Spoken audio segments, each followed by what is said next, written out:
ನನಗೆ, ಲೋಹಿತ್ ಸರ್ ನನಗೆ. ಅಲ್ಲು ಅರ್ಜುನ್ ಅವರ ಪ್ರಕರಣ ಇದು ನೇಚರ್ ಆಫ್ ಆರೋಪಗಳು ಬೇರೆ ಇದ್ರೂ ಕೂಡ ಇಲ್ಲಿ ಸರ್ಕಾರ ಹಾಗೆ ಪೊಲೀಸ್ ಇಲಾಖೆಯ ವರ್ತನೆಯ ಕಂಪ್ಯಾರಿಸನ್ ನಾವು ಮಾಡಬಹುದಾ ಅಂತ ಹೇಳಿ.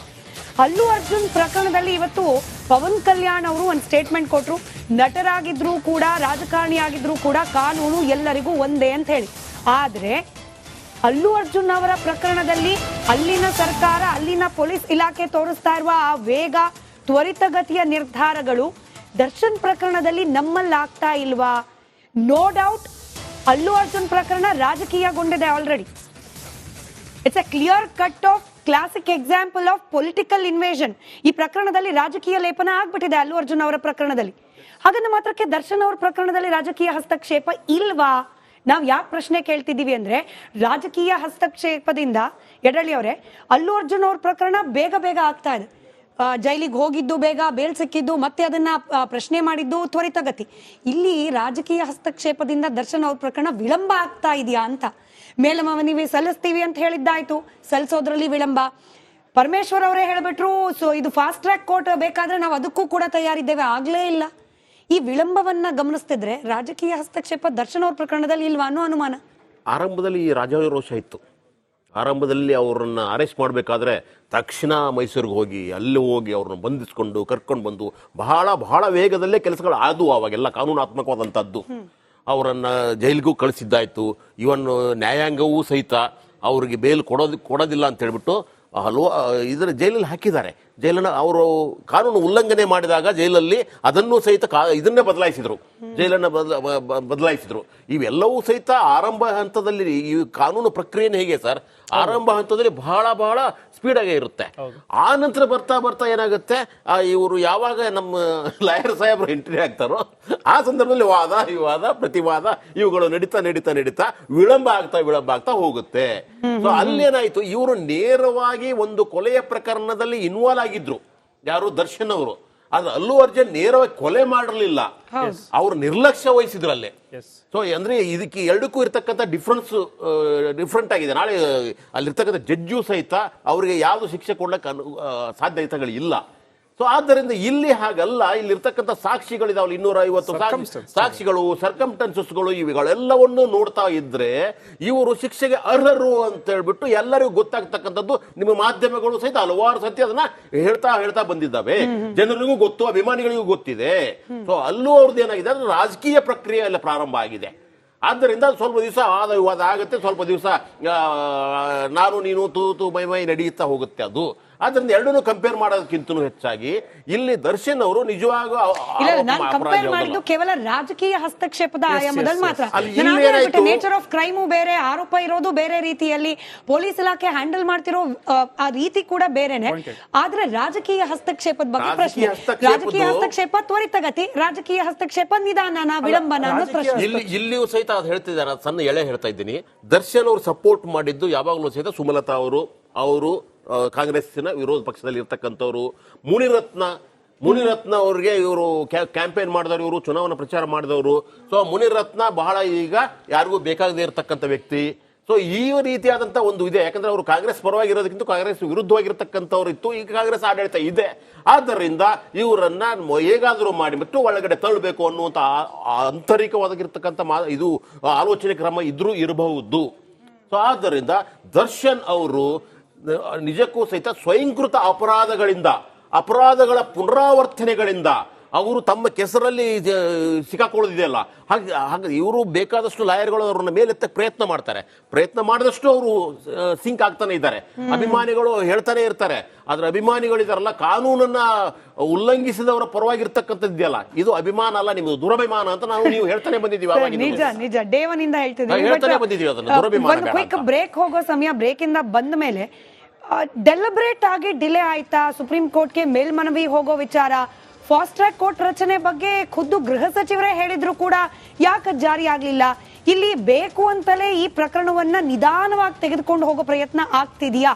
ಈ ಅನುಮಾನಕ್ಕೆ ವಕೀಲರು ಹಾಗೆ ಪೊಲೀಸ್ ಇಲಾಖೆಯಲ್ಲಿದ್ದವರಿಂದ ಉತ್ತರ ಪಡ್ಕೊಳ್ಳೋಣ. ಅಲ್ಲು ಅರ್ಜುನ್ ಅವರ ಪ್ರಕರಣ ಇದು ನೇಚರ್ ಆಫ್ ಆರೋಪಗಳು ಬೇರೆ ಇದ್ರೂ ಕೂಡ ಇಲ್ಲಿ ಸರ್ಕಾರ ಹಾಗೆ ಪೊಲೀಸ್ ಇಲಾಖೆಯ ವರ್ತನೆಯ ಕಂಪ್ಯಾರಿಸನ್ ನಾವು ಮಾಡಬಹುದಾ ಅಂತ ಹೇಳಿ.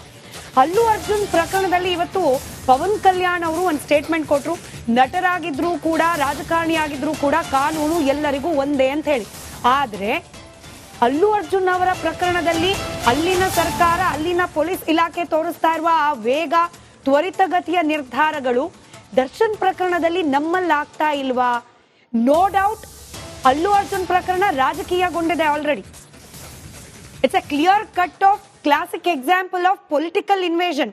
ಈ ಪ್ರಕರಣದಲ್ಲಿ ರಾಜಕೀಯ ಲೇಪನ ಆಗ್ಬಿಟ್ಟಿದೆ ಅಲ್ಲು ಅರ್ಜುನ್ ಅವರ ಪ್ರಕರಣದಲ್ಲಿ. ಹಾಗಂದ ಮಾತ್ರಕ್ಕೆ ದರ್ಶನ್ ಅವರ ಪ್ರಕರಣದಲ್ಲಿ ರಾಜಕೀಯ ಹಸ್ತಕ್ಷೇಪ ಇಲ್ವಾ? ನಾವು ಯಾಕೆ ಪ್ರಶ್ನೆ ಕೇಳ್ತಿದ್ದೀವಿ ಅಂದ್ರೆ, ರಾಜಕೀಯ ಹಸ್ತಕ್ಷೇಪದಿಂದ ಯಡಳ್ಳಿ ಅವರೇ, ಅಲ್ಲು ಅರ್ಜುನ್ ಅವ್ರ ಪ್ರಕರಣ ಬೇಗ ಬೇಗ ಆಗ್ತಾ ಇದೆ. ಜೈಲಿಗೆ ಹೋಗಿದ್ದು ಬೇಗ, ಬೇಲ್ ಸಿಕ್ಕಿದ್ದು, ಮತ್ತೆ ಅದನ್ನ ಪ್ರಶ್ನೆ ಮಾಡಿದ್ದು ತ್ವರಿತಗತಿ. ಇಲ್ಲಿ ರಾಜಕೀಯ ಹಸ್ತಕ್ಷೇಪದಿಂದ ದರ್ಶನ್ ಅವ್ರ ಪ್ರಕರಣ ವಿಳಂಬ ಆಗ್ತಾ ಇದೆಯಾ ಅಂತ. ಮೇಲ್ಮನವಿ ಸಲ್ಲಿಸ್ತೀವಿ ಅಂತ ಹೇಳಿದ್ದಾಯ್ತು, ಸಲ್ಲಿಸೋದ್ರಲ್ಲಿ ವಿಳಂಬ. ಪರಮೇಶ್ವರ್ ಅವರೇ ಹೇಳ್ಬಿಟ್ರು, ಸೊ ಇದು ಫಾಸ್ಟ್ ಟ್ರ್ಯಾಕ್ ಕೋರ್ಟ್ ಬೇಕಾದ್ರೆ ನಾವು ಅದಕ್ಕೂ ಕೂಡ ತಯಾರಿದ್ದೇವೆ, ಆಗ್ಲೇ ಇಲ್ಲ. ಈ ವಿಳಂಬವನ್ನ ಗಮನಿಸ್ತಿದ್ರೆ ರಾಜಕೀಯ ಹಸ್ತಕ್ಷೇಪ ದರ್ಶನ್ ಅವ್ರ ಪ್ರಕರಣದಲ್ಲಿ ಇಲ್ವಾ ಅನ್ನೋ ಅನುಮಾನ. ಆರಂಭದಲ್ಲಿ ರಾಜಾರೋಷ ಇತ್ತು. ಆರಂಭದಲ್ಲಿ ಅವ್ರನ್ನ ಅರೆಸ್ಟ್ ಮಾಡಬೇಕಾದ್ರೆ ತಕ್ಷಣ ಮೈಸೂರಿಗೆ ಹೋಗಿ ಅಲ್ಲಿ ಹೋಗಿ ಅವ್ರನ್ನ ಬಂಧಿಸ್ಕೊಂಡು ಕರ್ಕೊಂಡು ಬಂದು ಬಹಳ ಬಹಳ ವೇಗದಲ್ಲೇ ಕೆಲಸಗಳು ಆದವು. ಅವಾಗೆಲ್ಲ ಕಾನೂನಾತ್ಮಕವಾದಂಥದ್ದು. ಅವರನ್ನ ಜೈಲಿಗೂ ಕಳಿಸಿದ್ದಾಯ್ತು. ಇವನ್ ನ್ಯಾಯಾಂಗವೂ ಸಹಿತ ಅವ್ರಿಗೆ ಬೇಲ್ ಕೊಡೋದಿಲ್ಲ ಅಂತ ಹೇಳ್ಬಿಟ್ಟು ಇದರ ಜೈಲಲ್ಲಿ ಹಾಕಿದ್ದಾರೆ. ಜೈಲನ್ನು ಅವರು ಕಾನೂನು ಉಲ್ಲಂಘನೆ ಮಾಡಿದಾಗ ಜೈಲಲ್ಲಿ ಅದನ್ನು ಸಹಿತ ಇದನ್ನೇ ಬದಲಾಯಿಸಿದ್ರು, ಜೈಲನ್ನು ಬದಲಾಯಿಸಿದ್ರು. ಇವೆಲ್ಲವೂ ಸಹಿತ ಆರಂಭ ಹಂತದಲ್ಲಿ ಈ ಕಾನೂನು ಪ್ರಕ್ರಿಯೆನೇ ಹೇಗೆ ಸರ್, ಆರಂಭ ಹಂತದಲ್ಲಿ ಬಹಳ ಬಹಳ ಸ್ಪೀಡ್ ಆಗೇ ಇರುತ್ತೆ. ಆ ನಂತರ ಬರ್ತಾ ಬರ್ತಾ ಏನಾಗುತ್ತೆ, ಇವರು ಯಾವಾಗ ನಮ್ಮ ಲಾಯರ್ ಸಾಹೇಬರು ಎಂಟ್ರಿ ಆಗ್ತಾರೋ ಆ ಸಂದರ್ಭದಲ್ಲಿ ವಾದ ವಿವಾದ ಪ್ರತಿವಾದ ಇವುಗಳು ನಡೀತಾ ವಿಳಂಬ ಆಗ್ತಾ ಹೋಗುತ್ತೆ. ಸೊ ಅಲ್ಲೇನಾಯ್ತು, ಇವರು ನೇರವಾಗಿ ಒಂದು ಕೊಲೆಯ ಪ್ರಕರಣದಲ್ಲಿ ಇನ್ವಾಲ್ವ್ ಆಗಿದ್ರು. ಯಾರು? ದರ್ಶನ್ ಅವರು.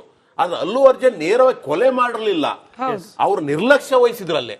ಸೊ ಅಂದ್ರೆ ಇದಕ್ಕೆ ಎರಡಕ್ಕೂ ಇರ್ತಕ್ಕಂಥ ಡಿಫ್ರೆಂಟ್ ಆಗಿದೆ. ನಾಳೆ ಅಲ್ಲಿರ್ತಕ್ಕಂಥ ಜಡ್ಜು ಸಹಿತ ಅವರಿಗೆ ಯಾವ್ದು ಶಿಕ್ಷೆ ಕೊಡ್ಲಿಕ್ಕೆ ಸಾಧ್ಯತೆಗಳು ಇಲ್ಲ. ಸೊ ಆದ್ದರಿಂದ ಇಲ್ಲಿ ಹಾಗಲ್ಲ, ಇಲ್ಲಿರ್ತಕ್ಕಂಥ ಸಾಕ್ಷಿಗಳಿದಾವಲ್ಲ, 250 ಸಾಕ್ಷಿಗಳು, ಸರ್ಕಮ್ಸ್ಟೆನ್ಸಸ್ಗಳು, ಇವುಗಳೆಲ್ಲವನ್ನು ನೋಡ್ತಾ ಇದ್ರೆ ಇವರು ಶಿಕ್ಷೆಗೆ ಅರ್ಹರು ಅಂತ ಹೇಳ್ಬಿಟ್ಟು ಎಲ್ಲರಿಗೂ ಗೊತ್ತಾಗ್ತಕ್ಕಂಥದ್ದು. ನಿಮ್ಮ ಮಾಧ್ಯಮಗಳು ಸಹಿತ ಹಲವಾರು ಸತಿ ಅದನ್ನ ಹೇಳ್ತಾ ಬಂದಿದ್ದಾವೆ, ಜನರಿಗೂ ಗೊತ್ತು, ಅಭಿಮಾನಿಗಳಿಗೂ ಗೊತ್ತಿದೆ.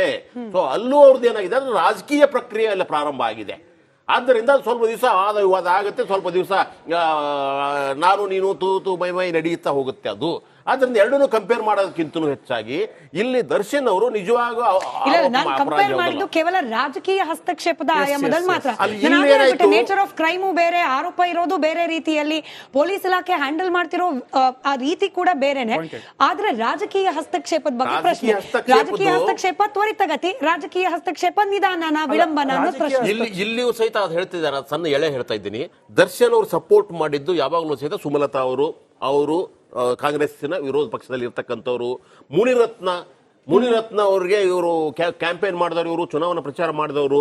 ಸೊ ಮುನಿರತ್ನ ಬಹಳ ಈಗ ಯಾರಿಗೂ ಬೇಕಾಗದೇ ಇರತಕ್ಕಂಥ ವ್ಯಕ್ತಿ. ಸೊ ಈ ರೀತಿಯಾದಂಥ ಒಂದು ಇದೆ, ಯಾಕಂದ್ರೆ ಅವರು ಕಾಂಗ್ರೆಸ್ ಪರವಾಗಿರೋದಕ್ಕಿಂತ ಕಾಂಗ್ರೆಸ್ ವಿರುದ್ಧವಾಗಿರ್ತಕ್ಕಂಥವ್ರು ಇತ್ತು. ಈಗ ಕಾಂಗ್ರೆಸ್ ಆಡಳಿತ ಇದೆ, ಆದ್ದರಿಂದ ಇವರನ್ನ ಹೇಗಾದರೂ ಮಾಡಿಬಿಟ್ಟು ಒಳಗಡೆ ತಳ್ಳಬೇಕು ಅನ್ನುವಂಥ ಆಂತರಿಕವಾಗಿರ್ತಕ್ಕಂಥ ಇದು ಆಲೋಚನೆ ಕ್ರಮ ಇದ್ರೂ ಇರಬಹುದು.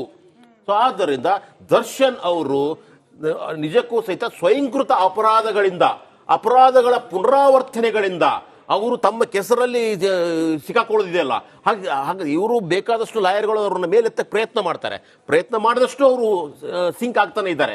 ಅಭಿಮಾನಿಗಳು ಹೇಳ್ತಾನೆ ಇರ್ತಾರೆ, ಆದ್ರೆ ಅಭಿಮಾನಿಗಳಿದಾರಲ್ಲ, ಕಾನೂನನ್ನ ಉಲ್ಲಂಘಿಸಿದವರ ಪರವಾಗಿರ್ತಕ್ಕಂಥದ್ದಿದೆಯಲ್ಲ, ಇದು ಅಭಿಮಾನ ಅಲ್ಲ, ನಿಮ್ದು ದುರಭಿಮಾನ ಅಂತ ನೀವು ಹೇಳ್ತಾನೆ ಬಂದಿದ್ದೀವಿ. ನಿಜ ಡೇವನಿಂದ ಹೇಳ್ತಾನೆ ಬಂದಿದ್ದೀವಿ ಅದನ್ನ ದುರಭಿಮಾನ. ಬ್ರೇಕ್ ಹೋಗೋ ಸಮಯ, ಬ್ರೇಕ್ ಇಂದ ಬಂದ ಮೇಲೆ ಡೆಲಿಬ್ರೇಟ್ ಆಗಿ ಡಿಲೇ ಆಯ್ತಾ ಸುಪ್ರೀಂ ಕೋರ್ಟ್ಗೆ ಮೇಲ್ಮನವಿ ಹೋಗೋ ವಿಚಾರ, ಫಾಸ್ಟ್ ಟ್ರ್ಯಾಕ್ ಕೋರ್ಟ್ ರಚನೆ ಬಗ್ಗೆ ಖುದ್ದು ಗೃಹ ಸಚಿವರೇ ಹೇಳಿದ್ರು ಕೂಡ ಯಾಕೆ ಜಾರಿ ಆಗ್ಲಿಲ್ಲ? ಇಲ್ಲಿ ಬೇಕು ಅಂತಲೇ ಈ ಪ್ರಕರಣವನ್ನ ನಿಧಾನವಾಗಿ ತೆಗೆದುಕೊಂಡು ಹೋಗೋ ಪ್ರಯತ್ನ ಆಗ್ತಿದೆಯಾ? ಈ ಅನುಮಾನಕ್ಕೆ ವಕೀಲರು ಹಾಗೆ ಪೊಲೀಸ್ ಇಲಾಖೆಯಲ್ಲಿದ್ದವರಿಂದ ಉತ್ತರ ಪಡ್ಕೊಳ್ಳೋಣ.